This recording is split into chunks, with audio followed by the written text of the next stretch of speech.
the days and if I would date them. I would not date this day. He's too fun for me. I like his energy, but he's eager and he's ready to rage, and that would be exhausting. I hate this guy. It's really just insecurity, but hump day, ew, what are you, one of the bros? Even the way he spells his name is like, get over yourself. I would definitely give this guy a chance. He seems nice and focused, and then like randomly loves tacos. This is my husband, obviously. He's a good guy. He's hardworking, right? He even takes vacations, but I never want to see him. Yeah, deeply, deeply obsessed with him in an unhealthy way. I would do everything in my power to hold on to him. I would change my entire personality and he would inevitably leave me. And then this, just timing-wise, is a rebound, even though he's a pretty good guy.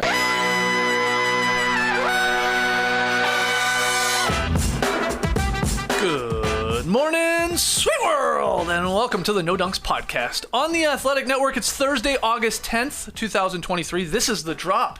Yeah, a day early. That's the summer for you. I'm J.E. Skeets here in the Classic Factory, and alongside me, as always, Tess Mellis. Podcast listeners, this is for you. Next to him, it's the bearded one, my top shot hot boy, Trey Kirby. Heyo. Heyo. And last but not least, over yonder, making the magic happen, super producer JD. Hello. There he is, and here we are. Shout out to the stream team joining us live right now on YouTube. We'd love to see it. Hit the like, comment away, subscribe to No Dunks. Help us out there. Go get your No Dunks merch over at nodunks.com. T-shirts, hoodies, mugs, hats. And make sure you check out yesterday's No Buns podcast. Tass and Joel wondering or debating the whole crying in baseball. And there is crying in baseball. We have now learned. No Buns. Check it out on the Athletic Baseball Show feed. It's been a while, or we've had a weird schedule, I guess is a better way to put it, Tass. How was your trip to Chattanooga? You had a little family getaway. I don't think I've asked you on the show or off the show. Buc-ee's was awesome. Chattanooga also awesome. Yeah. We went deep in a cave. It was Really? fun. Yeah, it was pretty cool. Oh, okay. We saw an underground waterfall, Ruby Falls. Oh, that's cool. They tell you a story that a man got on his hands and knees and was digging for hours, 17 hours in fact, until he heard this drip. He heard this drip. He kept going. He kept going. He kept going. He wanted to see that drip. 17 hours later, yeah, sure. Anyway, he found a waterfall, which is cool. That's very cool. But tell me about the Buc-ee's, because I did love your Instagram content where you were showing all the cool things at Buc-ee's. It took me back. Buc-ee's is great. It's the same, you know? It's like a mirage for people who don't know what Buc-ee's is. It's a huge gas station that's got everything. It's like a department store and a gas station, and it's better than any gas station because it's more than a gas station. Oh, See, and that's the thing. It's like a mirage. It's like, whoa! Yeah. Well, we have, speaking actually of Joel, obviously lives in Taiwan, the guy you do the baseball show with. He comes over here every once in a while, every couple summers at least, or fall. He said at the top of his to-do list, well, actually, it's always eat Taco Bell. But then that's number one. But number two is he really wants to, make the trip to Buc-ee's, which is like an hour away. An hour. Yeah. You know, an hour sounds crazy when you're trying to convince your wife and 2 kids to go. Yeah. But your friend who never has been, that's totally worth it. Yeah, we'll go. I'll be getting a giant pool noodle from Buc-ee's next time he's here. That thing is so good. There was somebody that had it at the pool, and I've been lusting for it ever since. Really? Taz put it on his Instagram story. Oh, gorgeous. Okay, well, Yeah. Buc-ee's. Road trip with Joel in either 2024 or 25. He's not sure when he's coming. Yeah, I would have bought one. It was outside. It's like in the overflow area. It's like I'm just going to Buc-ee's when I saw it. And I'm like, I'm not grabbing that right away.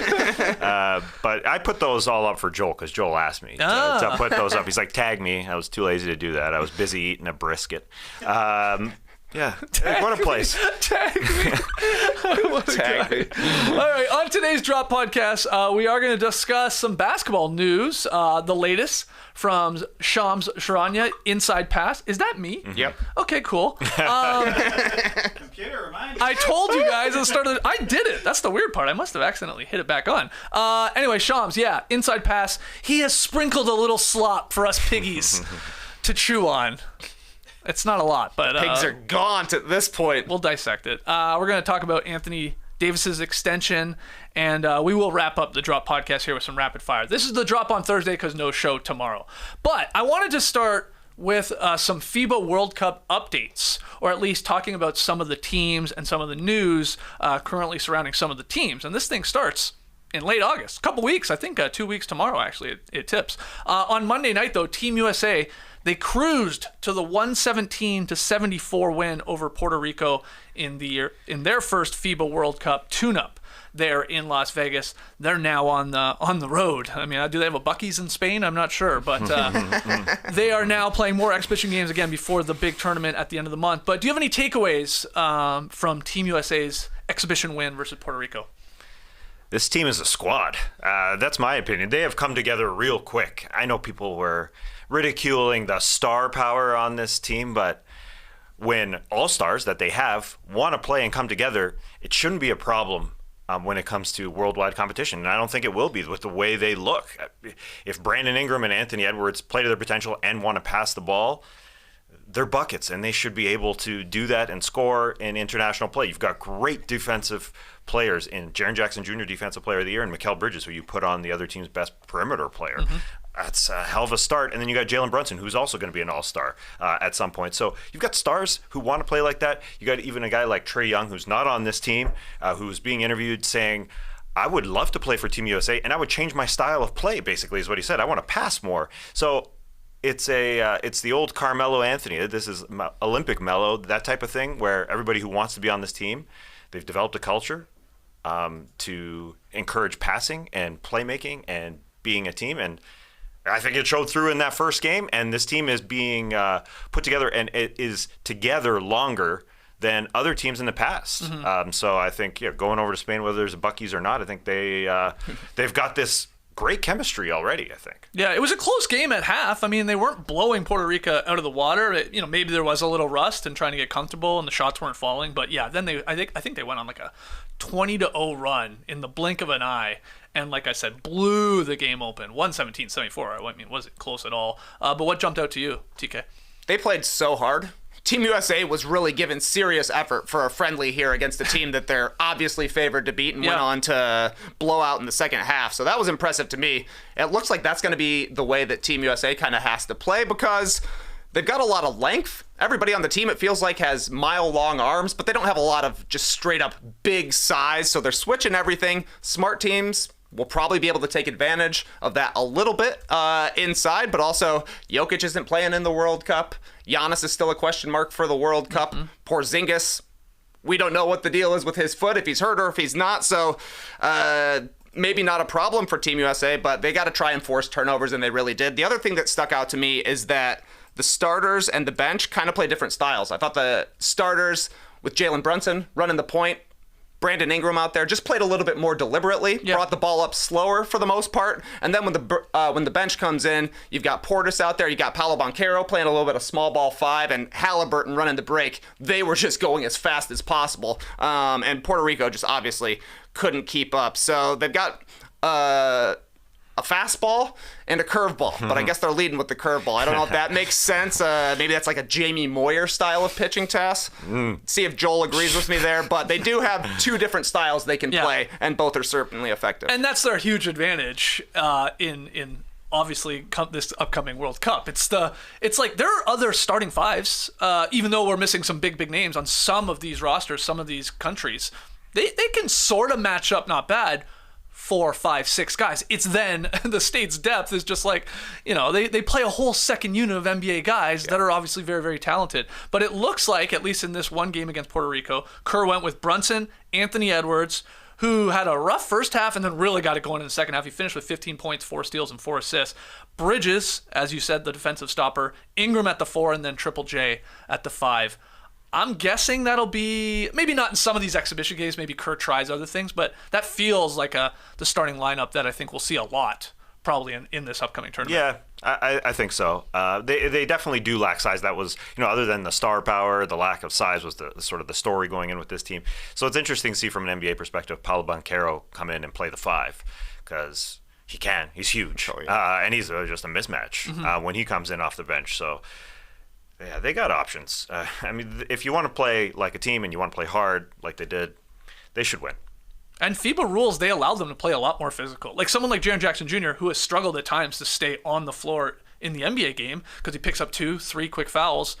you can get away with a lot more in the FIBA game. They let the big boys bang a little bit, and they don't call everything, and that's like to advantage, especially when they don't have a ton of size, like you were saying. Yeah, he said if you're using your hands, they're still going to call you for a foul, just like in the NBA. But you can chest them all you want, that Santa Claus style, bumping, and that's probably why Jaren Jackson Jr. was voted the best in camp in a straw poll by Joe Varden. Yeah. You can just see that his game is going to grow playing with Team USA here, playing Steve Kerr's style. He's involved in a lot of dribble handoffs. He's involved in a lot of pick and rolls. He's scoring on post-ups with his little dinker-dumper kind of ugly game inside, but he looks like a difference maker for Team USA. I would love to have seen that practice where he was practicing with his chest, apparently. All chest. It was just going out and keeping his arms back, tying his hands behind his back, and just bumping guys. You can even see that with, like, I saw there's a play where Cam Johnson, like, cuts off the baseline and he drops his hands behind his back just to take it in the chest. So they're learning the right way to play. One of the guys that didn't play, maybe the only guy, did Walker Kessler get some minutes at the end? Oh, yeah. He was that, trending. He did a dunk. That's right. So the only guy that didn't play in Monday's exhibition game against Puerto Rico was Josh Hart, and there was a reason. So let's just slip it in here. They were keeping him out because he had yet to sign this new contract extension with the Knicks. But according to Woj, it's basically a done deal. Finalizing, Josh Hart is a 4-year, $81 million contract extension with the Knicks. Hart's deal, which I think he can technically actually sign today, will deliver him a total of $94 million through the 2028 season. We had been waiting on this, and Tass, do you have thoughts on this type of extension here? 4 years, $81 million to Josh Hart and the Knicks. This is like Bruce Brown money. It feels like Bruce Brown type player, and per year, Bruce Brown type money, but a heck of a longer deal. So congrats to him when he comes out and plays for USA, like Trey was alluding to, when they want to play that sort of run and gun style in the second unit. He will be a part of that. He's great. With $21 million, it's great for Josh Hart. He played too big of a role, I think, with the Knicks, who didn't have enough shooting last year, and that's why they were bounced by the Heat. Like, he was, sort of a guy that they relied on as an outside shooter, and that's not necessarily his game. So I think he was highlighted a little too much, but if he is in a role where he doesn't have to do as much, like Bruce Brown, you'll think of him as, well, this guy is awesome. So he is worth $21 million in the modern NBA, no problem. He does enough. And, the attitude and the energy, pay every single cent to this guy. Any thoughts? Nice to be friends with Jalen Brunson, I think, because this is kind of a lot of money for a guy who comes off the bench. Started one game after he got traded to the Knicks, and then, like you're saying, in the playoffs, he was brick city. He could not make a three. 51% from three in the regular season for New York, 30% basically in the playoffs, but he's good as a chemistry guy.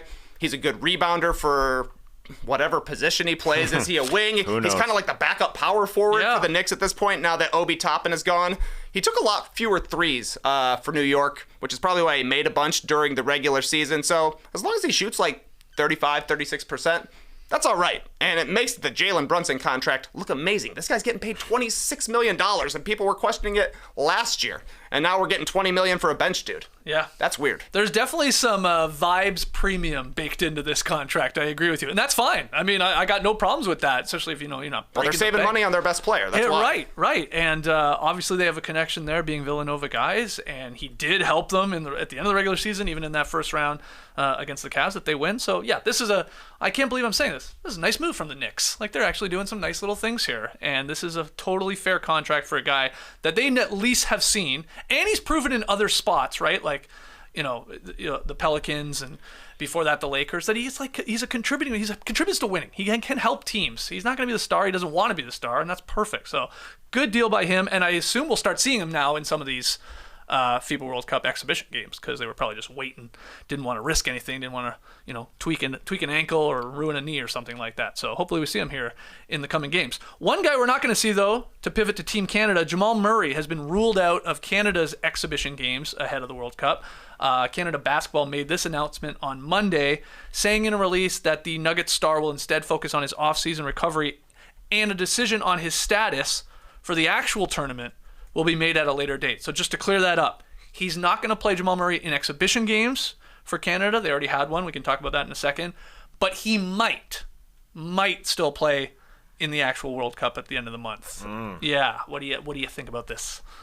What do you think the odds are? Yeah. I'm very worried. They also have this sort of MO, this idea in camp that you got to play before you play in camp and before you play in the tournament, because they're preaching, sort of like I just sort of mentioned about the USA. They want this longer, better chemistry amongst players, and sort of they're saying, hey, you got to play beforehand.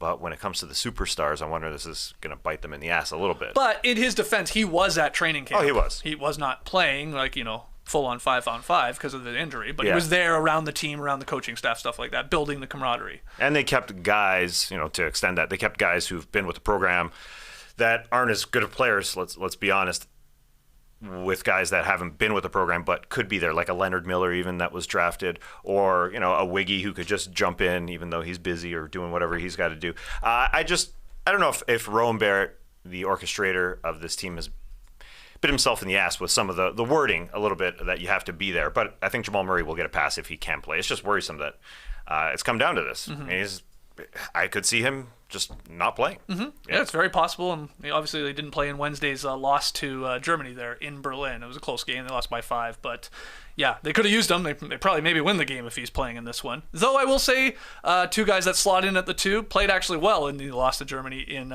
Lou Dort and Nickeil Alexander-Walker. Can't say the same for Dylan Brooks. Thought he had a bit of a rough game, and he got the start. I would say that's the problem, and that's why Jamal Murray should get a pass, because if he is not playing for Team Canada, either Dort or Brooks is getting a whole bunch more minutes, and that hurts them offensively for a team that doesn't have a whole bunch of big guys. Team Canada came out and was just missing a whole bunch in the first half against Germany, and that's obviously a place where Jamal Murray helps out. He would be able to space the floor for Shai Gilgeous-Alexander and then take a little pressure off him as well. So, yeah, I mean, I'm sorry to Phil Scrub, but if Jamal Murray shows up, that guy should start and play a lot. It doesn't matter if he practiced. That's the thing. They brought scrubs along because they want to fill out the roster, and you just have to say that, even though it's obviously an easy joke. But they've got players named Scrub on their team. Got 2 of them. 2 of them. I hesitated because I'm not sure with the final roster. It's still difficult in 2023 to lock down final rosters and FIBA stats. It's weird. I know it's exhibition play, but both scrubs are going to be there. Did you watch any of the Canadian? No, I just watch your live tweets. I watched the Franz highlights. Yeah? Yeah. Looks awesome. Credit to the German crowd for booing Dylan Brooks throughout the game. Oh, yeah. I couldn't believe that was happening. So they know their NBA stuff over there. It was easy to boo him. Yeah, he had a hard foul on Franz to like a chase down. I mean, it wasn't that nothing. No push or anything like that. He made a play on the ball, but Franz hit the floor on the attempt, and it was Brooks, of course. But did Schroeder make him touch earth as well? Yeah, he did. Schroeder played really well. Germany's got a pretty good little team, actually. I mean, I guess I forget that the Wagner Bros are there. Mo's got like a mustache going on. That was so wild. They got some good players. I think they could be a tough out, actually, in this FIBA World Cup. But my only other notes were, like I said, Dort and Nickeil Alexander-Walker, they did impress. RJ Barrett looked brutal in the first half. Got his shot going in the second half. He was a lot better there. They got back in this game. Canada was down huge. I mean, whatever, like 15 plus for a majority of the game, and then did erase that deficit and tied it up at one point. But Franz Wagner hit a huge 3. Hit sort of like the biggest shot of the game to help close it out. And Kelly Olynyk, like you talk about the lack of bigs on the Team Canada. He has to play because he is one of their best offensive bigs, and he had a couple nice passes and stuff like that, but he drives me nuts on closing out at guys at the 3-point line. Oh my God. He just, like, you pump fake once and he is up in the air and gone out of the play. It happened like 3 or 4 times. Like, you'd almost prefer him just like, let him shoot it, man, because the guy might miss the 3, but he just closes out like so recklessly that it's always then an advantage. You just put a little pump fake up there, and then you're suddenly playing, obviously, with an advantage in the numbers. It happened so many times, I was going nuts. So I'd like to see him fix that, but it won't, because I feel like that's sort of just how he plays. His game. Yeah. But it was weird. At like the first half, I was like, oh God, here we go again. Had all these expectations, but they looked obviously like a much better international squad in the second half when they had calmed down a little bit and shots were falling. So, I left with like a little more hope. Jamal Murray plays, massive game changer, and could realistically, maybe flirt with a medal. Without him though, you're going to have to pray that RJ Barrett is hitting threes, Nickeil Alexander-Walker or Dort. Like, you're asking guys that are not known as like consistent three-point shooters to really stretch the floor, because you got to be able to do that. Gotta shoot it. You got to be able to shoot it in this with the molten ball and all. But their first game is against France, right? Yes. Yeah, That's tough. yeah, it is. Gotta be ready. You gotta be ready. They have a couple more, obviously, exhibition games. They're bouncing around as well as all these teams are. So we will see. In other news too, this is sad. Ricky Rubio, the 12-year NBA vet, he's not going to play for Spain this summer at the World Cup. He's taking an indefinite leave from his career to deal with mental health issues. He released a statement through the Spanish Basketball Federation. But this guy, correct me if I'm wrong, he was like the MVP of the last basketball World Cup. 2019. I mean, this is a couple years ago now. He's a little bit older, but extremely important to, obviously, the Spanish team's success. And he won't be playing, and who knows how long he'll be out of the NBA here too, Trey. Yeah, sucks for Spain, but I guess smart for Ricky Rubio to take care of his mentals as well. The guy's always been one of the most positive guys around the NBA. His clip with Alexei Shved, "Change Your Face, Be Happy," was legendary for a little bit. So hopefully he's able to get right, maybe make it back to the NBA, maybe make it back to Spain eventually. The guy's been playing professional basketball for like 20 years somehow or something like that. I mean, It's not exactly 20 years, but he's been playing since he was 15. He's had a ton of injuries, which I'm sure can be something that sets you back if you're having to rehab multiple times. So, I don't know, a few more months before the NBA season starts. I wonder if we'll see him for the Cavs, but hopefully he just gets feeling better. Yeah, he has played professional basketball for more than half of his life. You said 15, he basically started? Yeah, 15, I think so. 16. He's 32. He's only 32. That seems so much older to me because he's been around forever. Yeah. Especially in this international scene, Tass. I don't know if you have anything to add, though. No, just get right, Ricky. That's the whole point of this conversation. Basketball aside, he's just got a life to live, and I'm who knows what his issues are that he's dealing with, but he didn't even look right with the Cavs last year. I know he was banged up coming back, but he is loved on every team he's with, and he just wasn't even right coming off the bench for that team. So I'm sure the issues extended back then as well. So yeah, wherever he wants to play, a team will gladly keep them on the roster, and hopefully he can be an integral part because he's still good enough. But the injuries have slowed him down the last couple seasons. Just to wrap up the World Cup talk here, let's show you the odds from the upcoming 2023 FIBA tournament. This was from a couple days ago, so I don't know if it's changed, but USA, the odds-on favorite to win the gold. Canada was plus 400. Those odds could have dropped. They probably have. Again, if you really don't expect Jamal Murray to play, then that does change that. Australia plus 1,200. They have high hopes there. I mean, they got a stacked squad as well. France plus 1,200, good team. Spain plus 1,200. Serbia plus 1,400. Slovenia plus 1,600. Germany and Greece there just rounding out our board at plus 2,000. See any good money on the board? You circling anything? Laying some coin on any of these teams? Gotta ask our friend Cam Stewart. Yeah, that's right. I know what Cam would say. I'd put a little on Canada, a little on Australia, put I like all of them. a little on France, maybe sprinkle a little bit on Spain. He was betting on the basketball tournament. Yes, yeah, that's right. Yeah, he said it was good. He said it was great. He started saying names of teams. Yeah. Like, what are you talking about? I thought we were the basketball sickos. We don't even talk about that tournament. But yeah, of any of those odds, are you like, oh, okay, I could see them? No. When you bet on them, do they have to win, or like Cam's favorite sport, horse racing? Can they show? No. Can they be? If it's a win, don't bet on anybody but the U.S. I know Australia's team is good, and Canada's team is good, but yeah, maybe I've lived here too long, but I ain't betting on anybody else. Well, I saw Ziller in his newsletter, I think it was today, he broke down in the 8 Olympic Games since NBA players joined the fray, Team USA won 7 golds and 1 bronze. That's the Olympics. In the 7 World Cups in the same span, Team USA has only won 3 golds, 2 bronzes, and they missed the medal stand twice. I mean, and a part of that is the team sent, and they have struggled more in World Cups than they have in the Olympics. Again, a lot of it's roster construction, but it's not. I mean, they're the favorites here. They looked good in their first exhibition game. They have a good team, but there are going to be some tough outs here and tough games, and they're not like a home run to win this whole thing. I don't know what the American thinks. What do you think? Well, I mean, Team USA is obviously going to win.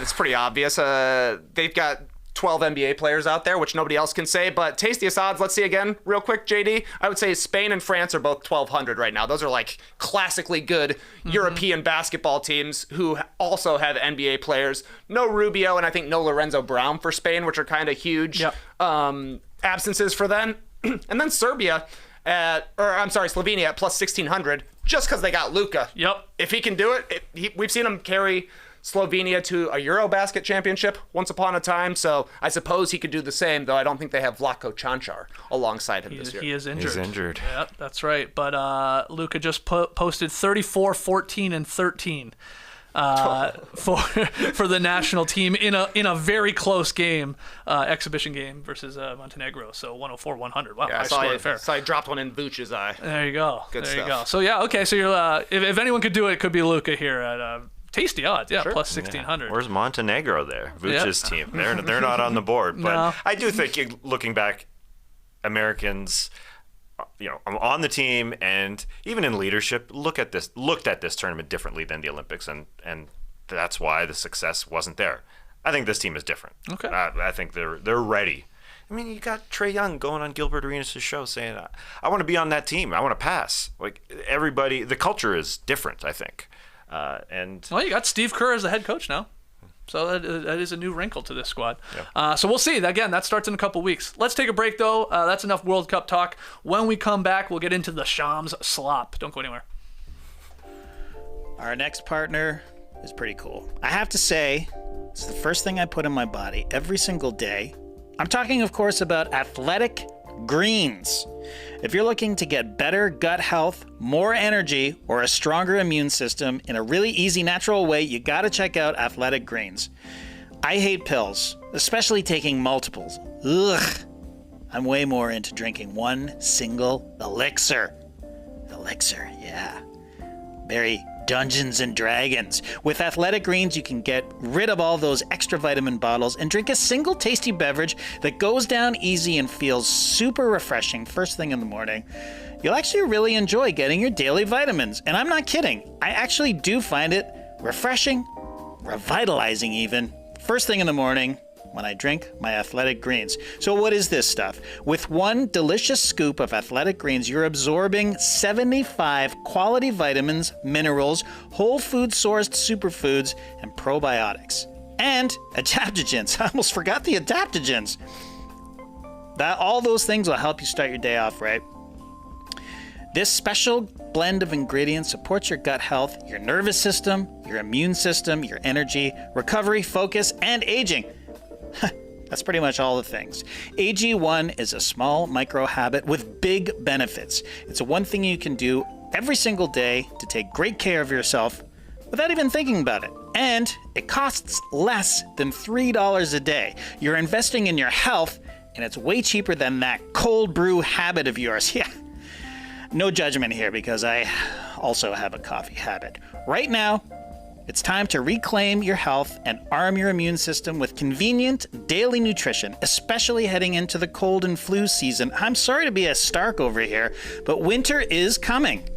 It's just one scoop in a cup of water every day. That's it. No need for a million different pills and supplements to look out for your health. And to make it easy, Athletic Greens is going to give you a free 1-year supply of immune-supporting vitamin D and 5 free travel packs with your first purchase.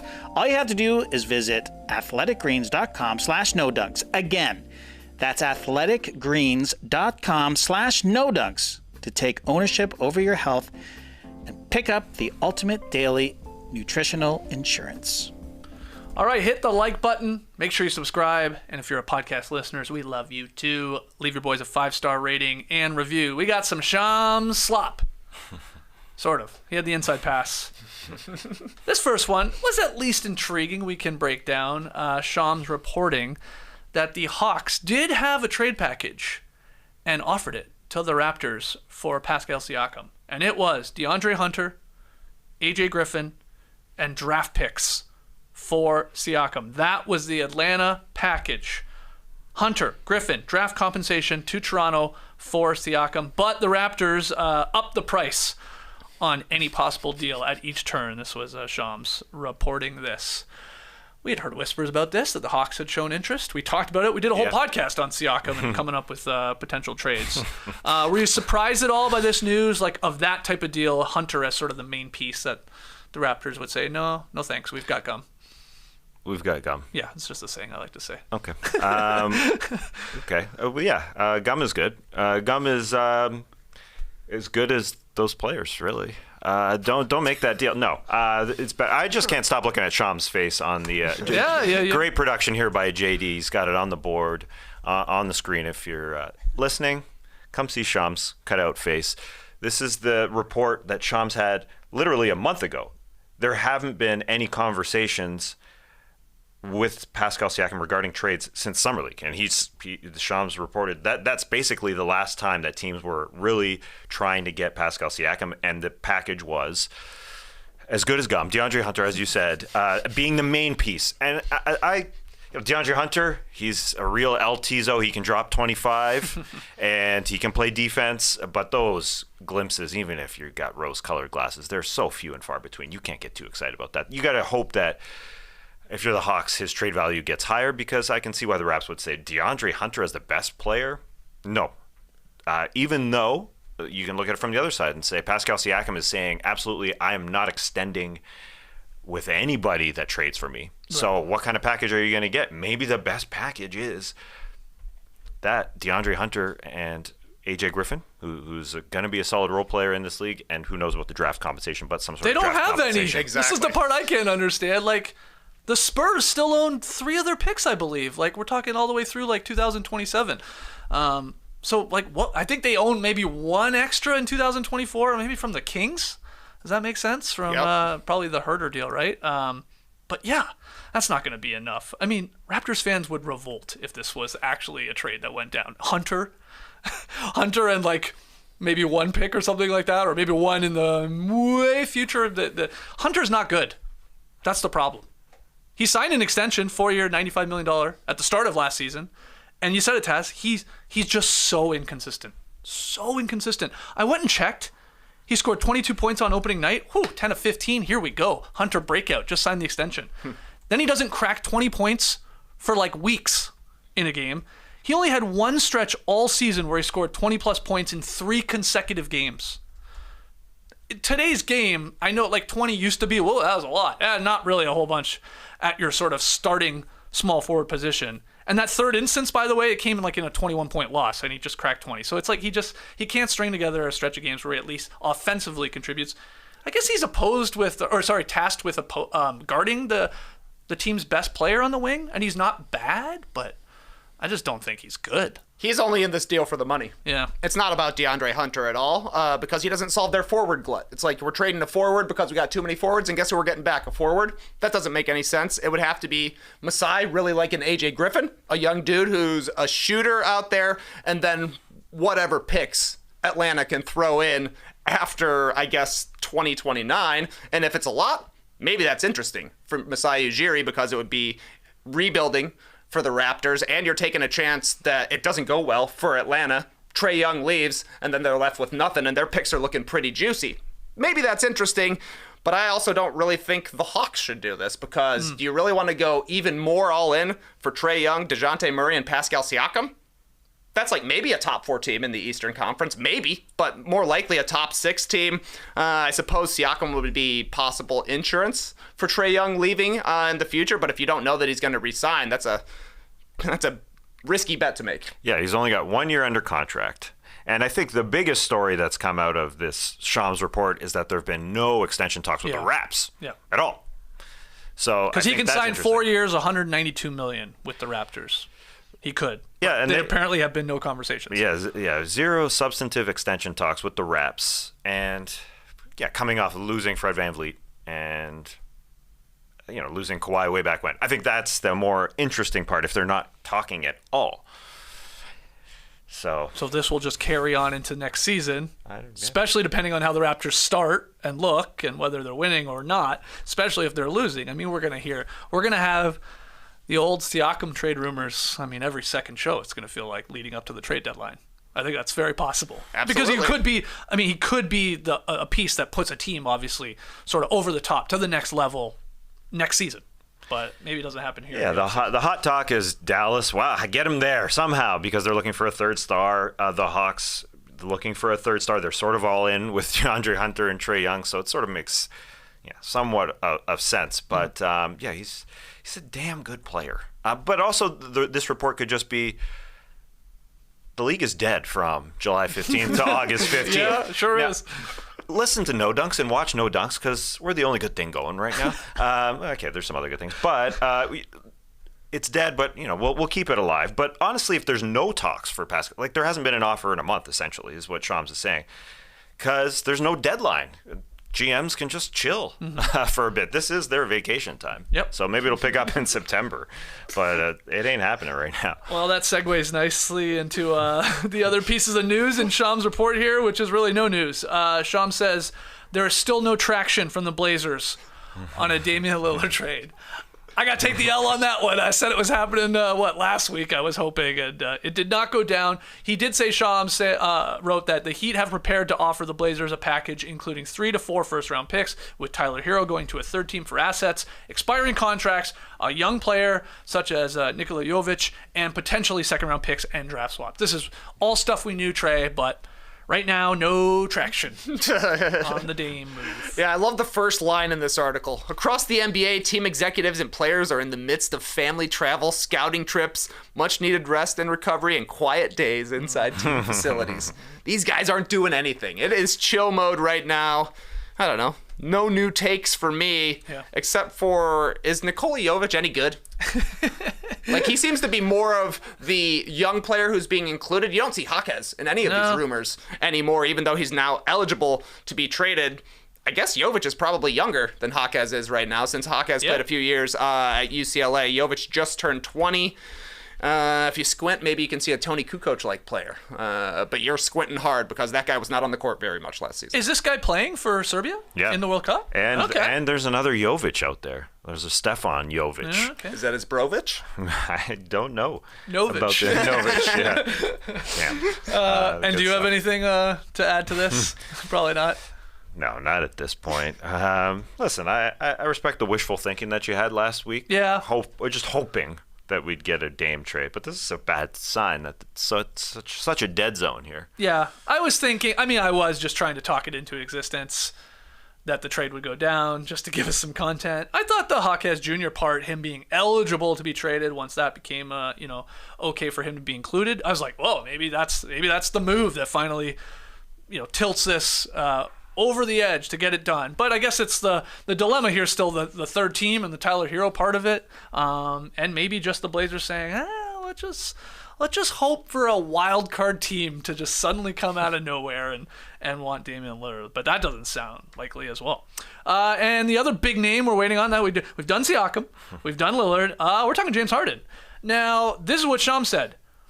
76ers and Clippers are expected. The 76ers and Clippers are expected to engage again regarding the Harden trade. So this, I guess, may be more promising than the Lillard no traction. It's like Sean's saying, they're going to talk again.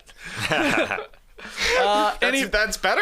I think it's better because, Shams, did say he still prefers Harden to be moved and that Philadelphia is working to honor his wish. So that sounds a little more promising than the no traction Lillard report, but maybe you disagree. There's nothing, but this is not slop. This is just saying we got each other's numbers. We are going to talk again, and I guess Harden seems more likely to happen since he's only got 1 year on his deal after opting in with the Sixers there. Whereas Joe Cronin can obviously take his time with the Dame Lillard thing, especially now that he's got the backing of the league behind him.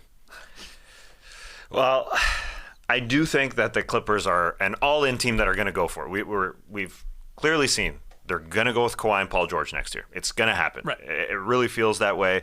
So I do think this is the best trade partner for the Sixers. So it feels like a team in the Clippers that people can talk themselves into again next year. I know some of us won't. Yeah, you can. I did it last year for sure. Skeets smartly said no way. I think you were sort of in on them last year as well. I was in 2 years ago. 2 years ago, yeah. I hung on one more year. Right. Because, it's same old story.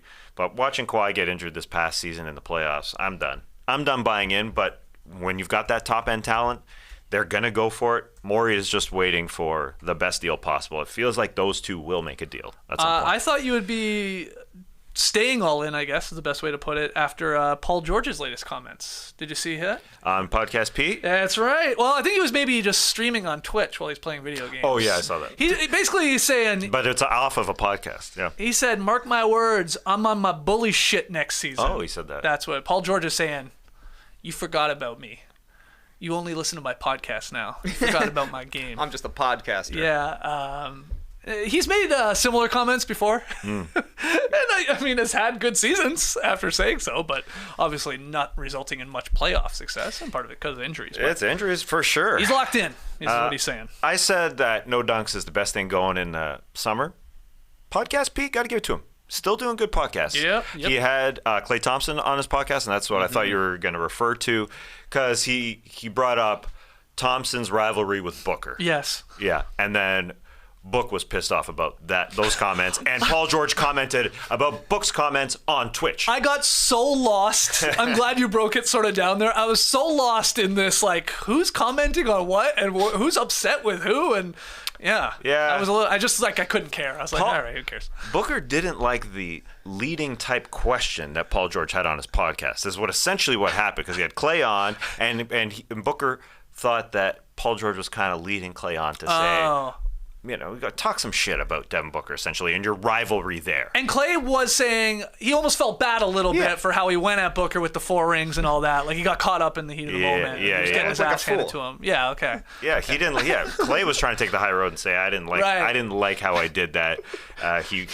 He says that's one of his regrets, and then somehow Book commented on that, and then Paul George is on Twitch. Oh, so you're saying really the Klay Booker beef sort of spun into what might now be Paul George Booker beef? Absolutely. All right. Exactly right. Absolutely. It's like somebody said to Devin Booker, "You look nice today." And he said, "Wow, I look nice all the other days?" Well, man, I know we were fighting. That's weird. Okay, so that's where we're at with the news right now. That's here weird, in early They're August. fighting about a fight that happened on the court a long time ago. Yeah. I mean, they go at each other. That's great. Here's a little news. This is sort of news. The Suns are going to retire Sean Marion and Amari Stoudemire's jerseys next year. I did see that. Yeah, They're like Ring of Honor. Yeah, that's good. It's good that they retire their numbers. Have they retired Nash? I would assume so, but I don't know for sure. Yeah, I've got this article open. I don't love Ring of Honors. If it's going to be an actual thing, like on a deck of an arena, hang the jerseys. It's way better. It's just way better. I guess some other teams do it as well. I feel like I wanted to say the Magic had a Ring of Honor, but now I'm not sure. Yeah, maybe they retired jerseys too. Oh, they had something. Yeah, like that. I know our Toronto Blue Jays. Yeah. Dallas Cowboys, I think, have a ring. And Steve Nash was inducted 2015. They got him in early. They got him into the ring. Okay, well, good for Amari and Sean Marion. So they will be celebrated, you're saying, early or some point next season. Before a game, at halftime, after a game, for the Ring of Honor there. Yes. In Phoenix. Well deserved. In other news, earlier this week, Lakers star Anthony Davis agreed to sign a 3-year, $186 million max contract extension to remain with the team through 2028. So in total, AD is now committed to LA for 5 more years and approximately $270 million, the richest annual contract extension in NBA history. And they took no time to get this done, TK. I think it was like the first day they could actually do the contract extension. It was like, boom, within hours, he signed this fatty. Thoughts? That's a big fatty for Anthony Davis. He won a championship with LA.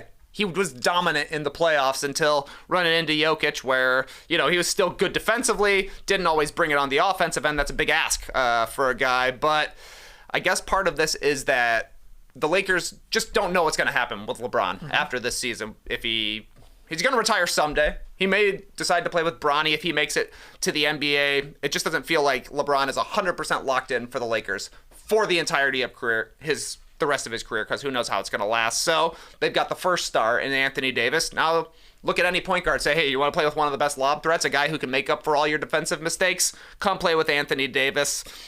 The worry I would have is that he hasn't been super reliable from an injury standpoint as a young player. Maybe his bones harden. Bones Harden. It's a combination of James Harden and Bones Highland. Maybe that happens to Anthony Davis and he holds up more. Or maybe he's missing even more than 50 games a season as he gets to be 35 years old. Yeah, the good news is last year he played in 47 of the team's final 50 games, including 26 straight, which for him, I mean, you may roll your eyes at, but that was his longest streak since like the 16-17 season. So like Trey's saying, you're hoping for that with this type of contract. You are guaranteeing some stability over the next 5 years because, who knows what happens with LeBron. They could have been looking at a disaster scenario where LeBron suddenly retires and says he's done, and then AD could have opted out and left them in free agency next summer, but that's not happening. And Buha had a big article on this, and I thought this was an interesting point. The Lakers' ceiling, when AD is healthy, is very clear. They're one of the best teams in the league. They're capable of winning and competing for championships. The 2 times Anthony Davis has finished a season healthy, the Lakers won a championship in the bubble, and they advanced to the Western Conference Finals last year. I mean, that's good. It's a small sample size, don't get me wrong, but when he's healthy, he is dominant. He really is like a top 12 player, and paired with LeBron, even at his age, they're one of the better teams. So it makes some sense there. Yeah, and maybe he has learned to manage his body a little bit better.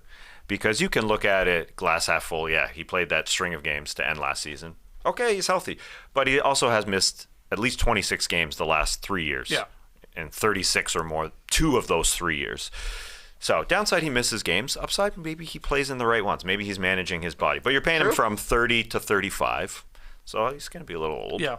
There's no doubt. But he was healthy for that last playoff run. They were good. And he ran into Jokic. So he has learned to manage his body some, and I mean the numbers are ridiculous. So it's hard to even say that they saved money, but they potentially did save some money here. As Buha pointed out, if he opted out of this after this coming season, he could have signed a 5-year monster like Jaylen Brown did, $300 million. But now this way, they're paying him essentially $270 over the next 5. Yeah. So, and instead of what it would have been $344. So they could have saved $70 million, maybe. I guess the difference between Jaylen Brown, because all these numbers just kind of go over your head. The difference between Jaylen Brown getting the max and Anthony Davis getting a pseudo max here is Jaylen Brown's going to be playing with Jason Tatum. He's a number 2 getting a max, and so your team's going to be good. We don't know what's going to happen after the next year or 2 without LeBron. Like, what is Anthony Davis going to be your number 1? And I know people don't think Jaylen Brown is number 1. Fair, but he has Tatum beside him. Anthony Davis as a number 1. Even though they've done a great job with Austin Reeves and others, we know it's not going to be a great team. It's going to be a team that's a first-round type team. We've seen it in New Orleans. He does need somebody else beside him. But you pay him and hope you get somebody else down the road after LeBron's gone. The Lakers wrote some checks this offseason with Austin Reeves, Rui, D'Angelo Russell, and now this huge contract extension for Anthony Davis. I might be forgetting someone too, but I feel like they, after the trade deadline, they sort of like what they've got here, and definitely see the idea of 1 or 2 more years, whatever the LeBron window is, to have another crack at trying to win a title, and whether or not they can get past the Jokic of it all. That's the big question. I mean, AD, you look at his numbers, they dipped a little bit in the playoffs scoring wise, but he was still a beast defensively. But Jokic was just too much. In a close sweep. I mean, we always say that, but they got swept. They got swept. It didn't have an answer for Jokic, except for that one half when Rui Hachimura was really shutting him down. You're right. They wrote a lot of checks, but they wrote a small check to Austin Reeves. That might be the best contract in the league heading into this season. He's awesome. He looks like, the Lakers fans were saying he was the second coming of Manu Ginobili. I kind of want to see his highlights mirror imaged, so he's playing left-handed. Because he's pretty good at basically everything, and he fits in really nice alongside LeBron and AD as well. So as LeBron decides what to do at the end of his career, maybe Reeves takes a step forward and they add another guy. That's a nice-looking threesome right there. Absolutely. So there you go. AD getting the contract extension. We're going to take one more break here, but when we come back, Trey Kirby has the rapid-fire questions. Don't go anywhere. Who's thirsty? Mudwater is a coffee alternative with 4 adaptogenic mushrooms and Ayurvedic herbs. With only a fraction of the caffeine that's in coffee, you get energy without the jitters or crash. I had Mudwater before this No Dunks program. Each ingredient was added for a purpose. Check this concoction of good stuff. Cacao and chai for mood and a hint of caffeine. lion's mane to support focus, cordyceps to help support physical performance, chaga and reishi to support your immune system, and cinnamon for antioxidants. What about oxidants? Nobody talks about oxidants ever. We hate oxidants. Throw some oxidants in there. Mud water is very tasty. I just add a little honey, a little manuka, which goes well with the cinnamon. And mud water's a nice afternoon alternative when you want a little pick-me-up, but not all the caffeine that coffee comes with. Mud is Whole30 approved, 100% USDA organic, non-GMO, gluten-free, vegan, and kosher certified. Mudwater donates monthly to the Berkeley Center for the Science of Psychedelics, as Mudwater believes the country is in a mental health epidemic and sees psychedelics as useful tools for individuals with depression, PTSD, anxiety, and other mental health experiences. To get 15% off, go to mudwater.com/nodunks to support the show and use code NODUNKS for that 15% off. That's MUDWTR.com/nodunks with the code NODUNKS for 15% off. All right, here in the Classic Factory, what's so funny? This is a tease for a tweet, Skeets. This is from Scott Labrie, who responded to our draft podcast with all the perfect players we did. Yep. Who he said AI merged the faces of your picks to create your perfect player, and these things look insane. Oh. These are some crazy looking faces. Oh, you have Steve Nash's hair is on your head, right? Your player's head, guess Trey. so. Yeah, that's why it looks so weird. It's like a combination of Steve Nash's hair and Larry Bird's hair. Not a good looking guy. No, not at all. All right. Well, before we go here on the Drop Podcast, let's do a little rapid fire fun. They're not usually all that rapid, but we have some fun. So what do you got, TK? NBA Jam creator Mark Turmel was a big Pistons fan, so he rigged the original game to make sure the Bulls would throw up bricks anytime they took a game-winning or game-tying shot against Detroit. What's something that you guys will go to any lengths to prevent, Skeets? Checking a bag when it comes to taking a flight. I haven't checked a bag in so long. And I've gone on some like decently long trips overseas and stuff. Obviously going home every once in a while. I'm going home next week to Toronto for a bit to see friends, but you just don't want to check a bag. Oh yeah. Even when you're not checking a bag, as we saw with our guys, Tass and JD, and they got the old gate check, unfortunately, because they got on late or near the end. And then what happened? Our flight got rerouted, and then we had to jump on another plane, and then it didn't find its way there for 24 hours. So just anything you can do to not check a bag, you're just going to feel better about your chances of enjoying your trip. Because you just remove that possibility of it getting lost or, wrecked or whatever from the equation. So you don't need it to. And everybody overpacks. Everybody overpacks. Myself included. You're supposed to do the whole thing where you pack your bag and then empty it all out and take away half of it. I will never and then do put that. it back. Well, I mean, I know it sounds twice. I know it sounds extreme, but That's stupid. The idea being you have too much stuff. You got twice as much stuff than you really need on your trip. So, All right, 2 takes on this. Yeah, sure. Number 1, the greatest feeling is when you wear everything that you packed. I love it. Number 2, the worst feeling is when you're waiting in line to board the airplane and they're like, we're going to have to start checking your bags. You're going to have to check them at the gate. You're like, No. I will find a way to wedge it in there. That's right. Let me work my Jenga magic. That's why I check 100% of the time. We got fucked. We got totally fucked. It didn't even matter. It didn't matter. Wow. Yeah. Well, Tess and I, we had to check our bags. And the women in front of us, they also were supposed to check their bags. They didn't. And they took their stuff on. So I'm like, well, it's too much stress. So just take it. And if I see my stuff again, great. If I don't, who cares? Okay. Honestly, who cares? Oh, I love that maneuver by those two women. Were told you got to check your bag. They got them tagged. They were told you got to drop them off at the end of the runway. Yeah. They put their sweaters over the tags that were put on there by the employees and just rolled them on. Yeah. And just walked right on. And there was room on the airplane. That's the frustrating part. There was lots of room. We could have easily brought our bags on. I mean, sure. Yeah. Well, I'm just saying. But I'm a serial rules follower, and they're fucking telling me to check my bag. I'm going to check my bag, and I'm like, I'm kicking myself because I should have checked it when I arrived at the airport. And I spent that whole time. I was TGI Fridays all cramped up with my fucking bag and everything with me, just so I didn't have to carry it on the stupid plane. Are you Yeah, guys? I hear you. Are you not Delta medallion or whatever? Exactly, it's Were a you- free check. Well, are you a main one cabin guy at least? Yeah. Oh, so you were enjoying the pizza and wine at the at Verasano's. Or, Yeah, I love so I mean, We got there too early. We got there too early. We weren't To the airport, yeah. Yeah, we weren't urgent. Yeah. We were there for like four hours, I think. And so we just kind of forgot our flight. 4 hours. Like 4 hours. Well, we did before a the show. flight. We did a No Buns, so we were early. Yeah. Yeah, we were early. We got there like 4 hours before the flight. Yeah, it was I nice think. and leisurely, but we had all of our stuff with us, and we lost our bags anyway. So what was the point of having all the bags there? It's just like, just take a little satchel and go on with my day. Okay, how The about only- this? the only- No bags at all. Travel with no bags. Yes, Just the clothes on your back. That's right. And just buy what you gotta buy. that's what they lost my bag in Europe, in Amsterdam. Right. I had a full week, clothes on my back and whatever I bought. That's it.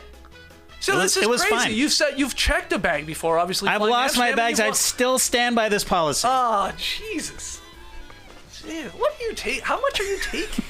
I feel like you have Nothing. like 8 pieces of clothing. Like I've said before, I will check a satchel just to not have to carry it. I mean, respect. Check I a guess. fanny pack. That's right. This guy just spent $500 on luggage. That's crazy. All right. Well, that's what I'm going to prevent. To any lengths to prevent. What kind of Well, folding respect. you doing? You got special folding? You're a roll? roller? I'm a roll I'm a man. roller too. You Yeah. can get a lot in a bag. Let's Yep. roll it. Oh yeah. And get smart. Tuck some things in those shoes. Some socks at the Absolutely. very least. Yeah. Undies. Or undies. Yeah. We're gonna do a whole show on packing. And I mean, we're talking coming back. What do you do with your dirty clothes? How do you separate your dirties from your cleans? I generally, because I'd like to take not too much, just wash it all. Just wash it If all. if there's a couple things that didn't get used, it's still usually. Then I don't need to worry about like trying to keep it separate, bag it up. Let's not get crazy. Just like secondhand smoke, but secondhand stuff. It happens for sure. Yeah. It's nice having a bag with a compartment though that's kind of walled off. You can put your dirts in there. Oh yeah, yeah. I'm all about this like duffel bag right now that's got the lower compartment that it's like for shoes. Oh sure, yeah. But yeah.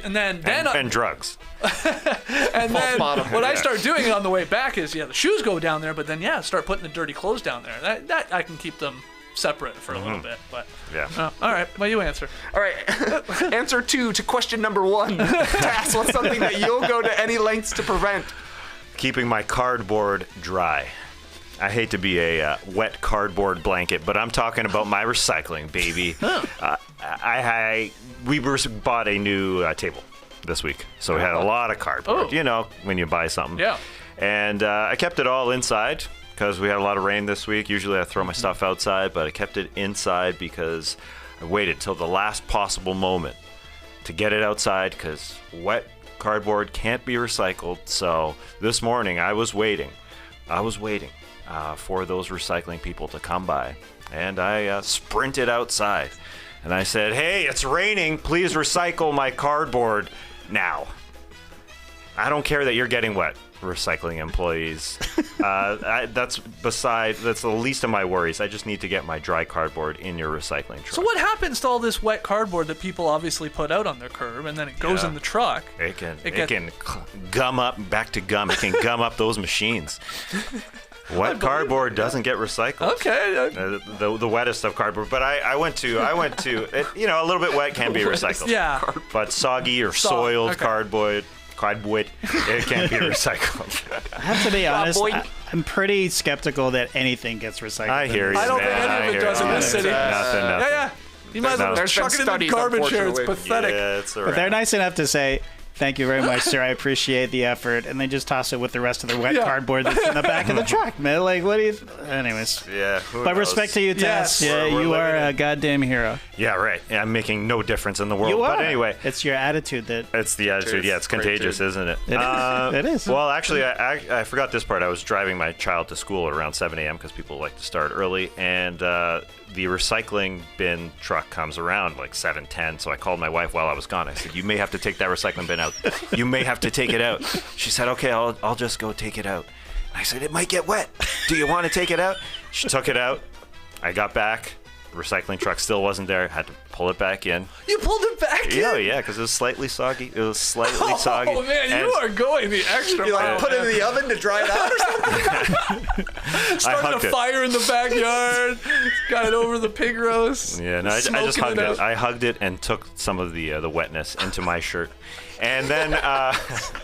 Into your cape, your hero's cape, to dry off the cardboard. No, it was a morning. It was a morning. He's standing outside with his cape on, holding it above his car, saluting the recycling guys. Oh, I love those guys. Man. Love those guys. I don't know how they stay happy doing their jobs, but they are still happy. I think it sort of looks fun to jump on and off a truck. Totally. That part's got to be cool. Ride dangling off the back. Hell Very yeah. cool. Yeah. Yeah, I mean, like the gross part of obviously garbage or recycling. Okay, yeah, maybe the smell. No, thanks, way better. and the heat. Recycling, way better. Recycling, way better. Yeah, Oh, yeah. smells That's like good. that's got to be the premium gig in sanitation. Yeah. Gotta be. Yeah, I even just to further this stupid story. It was windy at 7 a.m. this morning. A couple bins had fallen over in my neighborhood. Yeah. I had no problem texting my neighbor saying, "Hey, your bin fell over. You might want to pick that up." 7 a.m. text. They all said, "Thank you. I Want me to appreciate dry your that." bours? Wow. Well, there's just everywhere. Cardboard everywhere. Yeah. I don't want to be swimming in Cardboard everywhere. everywhere. If it ain't about the recycling, Tessie Just don't care. All right. Answer 2 is done. Well, no, we got one more. Yeah, JD, answer 3. Question 3, 1. We might get question through the 1. full song. What was the question again? What's something that you That you'll go to any lengths to Oh prevent. yes, this is a weird one. Sometimes I have anxiety about forgetting people's names that I meet for the first time. Right. yeah. So I will focus everything, all of my brain power on remembering names of people to the point where I have no idea what they're saying to me or what the conversation is happening because they keep repeating, Mike, that guy is Mike. That's Patty. That's Mike. Mike, Patty. And they're like, but you're not a part of any conversation. I'm just literally like my eyes darting back and forth. It paid off one time. A couple of months ago, we went to we were invited to this thing, and it was like a bar, and there was a table of 10 people, and it was one of those they introduced like everybody, and it was just me and Rachel, and I knew one other person. And they're like, you're never going to remember these names. And I fucking boom, boom, boom, boom, boom, boom, boom, boom around the table. And I got everybody. And they were like blown away. Standing ovation. But then could not concentrate on anything because I was like, I got to remember all these fucking names now because they're all impressed. So I'm like, Mike, Patty, Dave. Anyways. I remember their names, but nothing what was said. If they ask me a question, I'm just like, my eyes are just like, I have no idea what you just said to me. Anyways. Would you remember to this day? Oh, hell no. No. You gotta see. just for the time being. It's like goldfish. It's gone. As soon as they walk out of my lives, that's it. Yeah. I got no room for that. Do you use little techniques, little mnemonic devices to remember their names? Just repeating like face name in my head, face name. Phil, Tess, Trent, hard. Tess. It's all he's doing throughout the entire podcast. It's been 17 going years. over our names.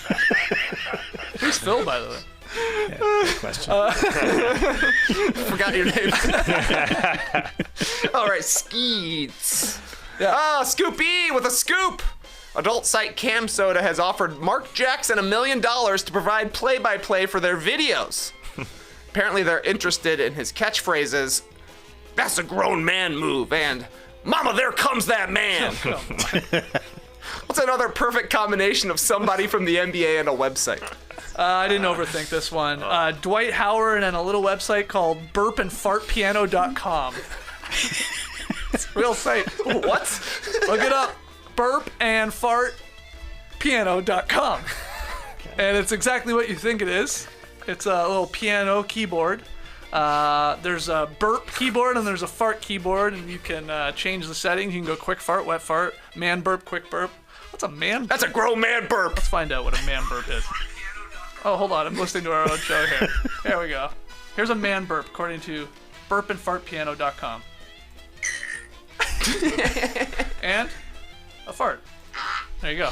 So Dwight Howard, I feel like, would Enjoy this. 100%. Taz is intrigued. Does it change the okay. pitch based on the piano key? Yeah. Fart?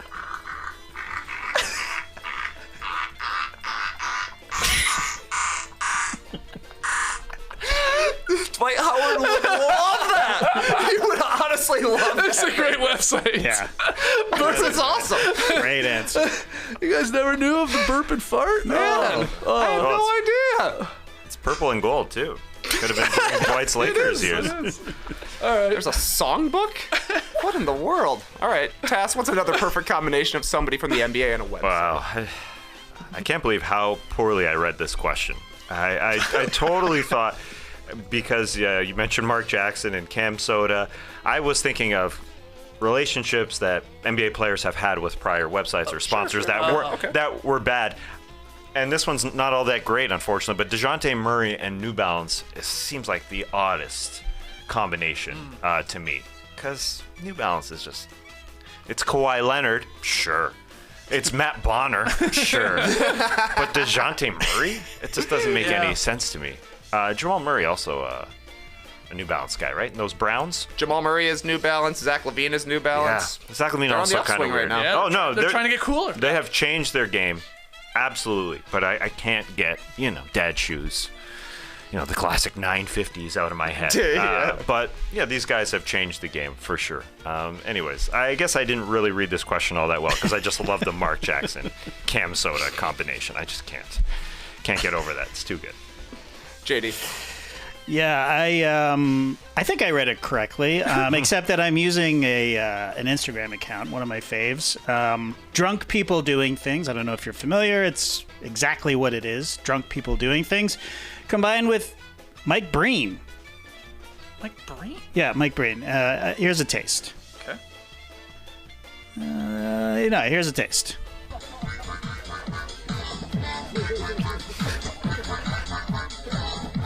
Okay.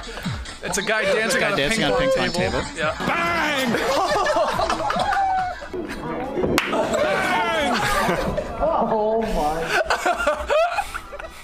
Okay, guy wandering around the pool, gonna maybe. That's it. Well, Just we could, people falling make sure down we and make that a short. shenanigans. Yep. That's I think you may have just started something new here, JD. Maybe. Yeah. Just drunk people doing things, but Mike Breen saying bang over Exactly. over the last part of it. Great. great answers. All right, number 3, our final question. Knicks wing Josh Hart doesn't want to see your disgusting legs. As he posted this week, shorts on a flight is outrageous. What's something else that's outrageous, Skeets? What about shorts on a podcast, Josh? Eh? This is a crazy take. Right? Yeah. Shorts on a plane is outrageous. I would never. You would never wear shorts on a plane.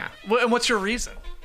Like it's hot on cold. planes. Well, but it can be hot on planes. When you're landed, Or I get your legs get cold though too. my legs get colder See, I always than my bring uppers. I bring a sweater on a plane or a movie theater because my arms get Yep. cold, but never my legs. But I'll go one step further. The real outrageous part in an airport or on an airplane is people that go barefoot. Yeah. Oh, That's oh, yeah. Oh, yeah, yeah. crazy. Like, it's one thing to like kick off the flip-flops while you're going through security. That's gross.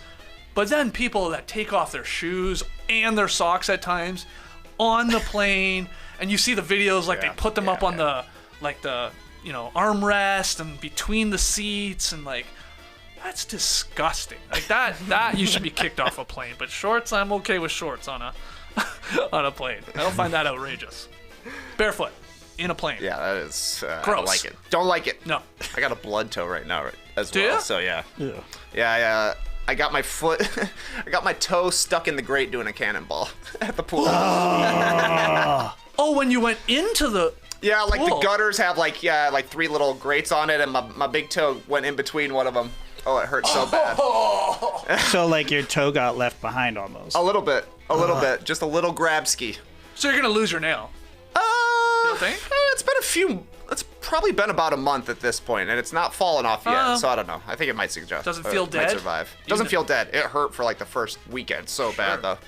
Would it have been worthy of a bang, or is it like not emphatic enough? Because No, I mean, the cannonball was still good, Oh, okay. but I don't think anybody would have noticed that I got hurt. But ever since then, I've been moving my leap spot back about 6 inches, jumping from the deck rather than from the grates. That's great. These gaps are too big. The gaps were To too fit big. a You shouldn't be toe able in to fit there. a finger or a toe in there. Yeah. Especially, I mean, like, I don't have a big toe. Everybody knows that. But, I wasn't gonna say but I mean, like kids' fingies could easily get caught, you know? Yeah, that's right. My toes are about as big as a child's finger, okay? Okay. He tried to sue the pool, and they're like, "Sir, your toes and your feet are just the size of children's. What are we gonna do?" That's good. Tass, what's something else that's outrageous? The spelling of Wednesday. Let's just change it. Let's just change words. We don't need the D in there. Nobody says it Wednesday. Just should be WEN, and we'll figure out the rest.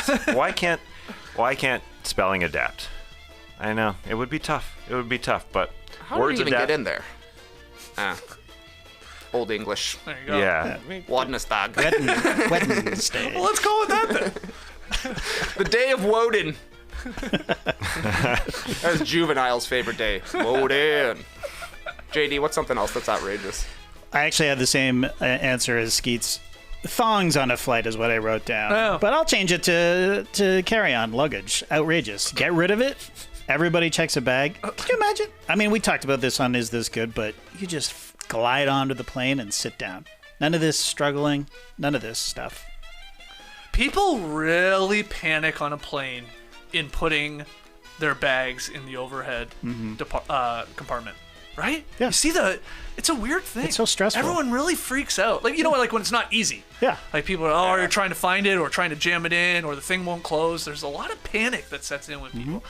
And yeah, I'm sitting there absolutely judging you when you're doing it and struggling. I'm not making it better. Also not getting up to I'm probably not anyone. helping. But You helped Gene Simmons with his I did carry-on. help Gene Simmons kiss himself as I'm a strapping young lad, or whatever he called me. That really happened. Yeah. That was weird. That was amazing. Gene Simmons out of makeup asking for your help with his bags.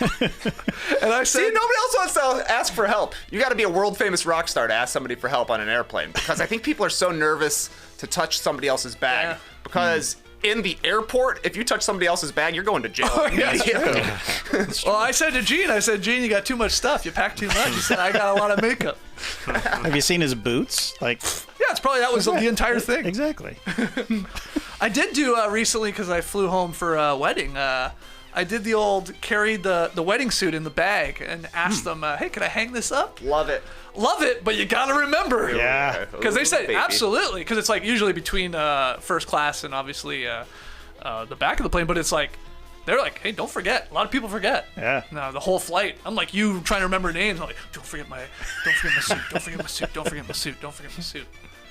And you remembered. I remembered. Yeah. Nice. But I feel like there could be a better little system. Yeah, Maybe it's there's called maybe- checking your bag. Well, and have check like my a suit? hanger down there. Oh. Yeah, there should be like a concierge service. Should be a dry cleaner in the bottom of the plane. You give them all your laundry. It's just a laundry room down there. Crank it out. You got clean, That'd be pretty folded cool. clothes. Beautiful. Imagine you're done your trip and you're like, yeah, here's my laundry. Exactly. And it's all washed and folded and ready to go when you pick it up. That's premium service right there. That's premium. All right. A lot of plane talk at Yeah. the end of this one, but that's rapid fire, not so rapid, but great answers from the entire crew. Guys, I feel like it was another classic, but you tell us. Leave your boys a 5-star rating and review. Hit the like button. Make sure you subscribe to No Dunks on YouTube. Make sure you engage with all that social content that our guy Jerome is pumping out as well. We really appreciate that. No show tomorrow. This was the drop here on a Thursday. Tass is up next, though, on Is This Good, which will come out on Monday across all feeds. Is This Good? And we'll have it up in the No Dunks podcast feed. You haven't recorded this one yet, right? With No, Mario? in mere minutes. Ooh. Got to follow Cam Minutes. Stewart. Oh, yeah. That's a tough follow. Tough follow. That was one of He the was great. Got any greatest podcasts. plays? Any plays for this upcoming week? Yeah, who do you like in the Parlays. ponies? What did Cam Stewart call the original parlay? Buffalo wings and blue cheese. That's the Original He was pro blue cheese. He was almost know. angry about ranch as a dipping sauce for wings. I can't believe how eye to eye I was with Cam. He said a lot of takes. I was like, hell yes. Especially that one. Blue cheese, wings, are amazing. I liked how he was like totally pro betting on a horse only because of their name. Yeah. I thought for a second he may not be, because he does like hit the racetrack and does seem to know a lot about horses and stuff like that, but like he's like, absolutely. You should. Well, he bets on horses by the way they look as well. Yeah. Well, that makes some more sense. People do Like that. looking at the legs of the horse. Look at the ass on Look that. at that bod. Haunches. Yeah. But the name, he said, is okay too. You've got a good feeling, go with it. Yep. So, yeah, that was a great Is This Good podcast, but I have high hopes for Tassie talking to Matty O and JD as well. Again, that's on Monday. We'll be back next week, I'm sure, with a couple podcasts. Sort of dependent on news, but if you have ideas for shows, ideas for squad, email them in, nodunks@theathletic.com, or tweet them in @NoDunksInc. All right, Clipper Bros. You heard it here first. Have a great time. Turn up. Love you guys. Awesome. Thanks for joining us, and remember, I learned this from Cam Stewart. Horses have feelings, too. Brace the weekend, people.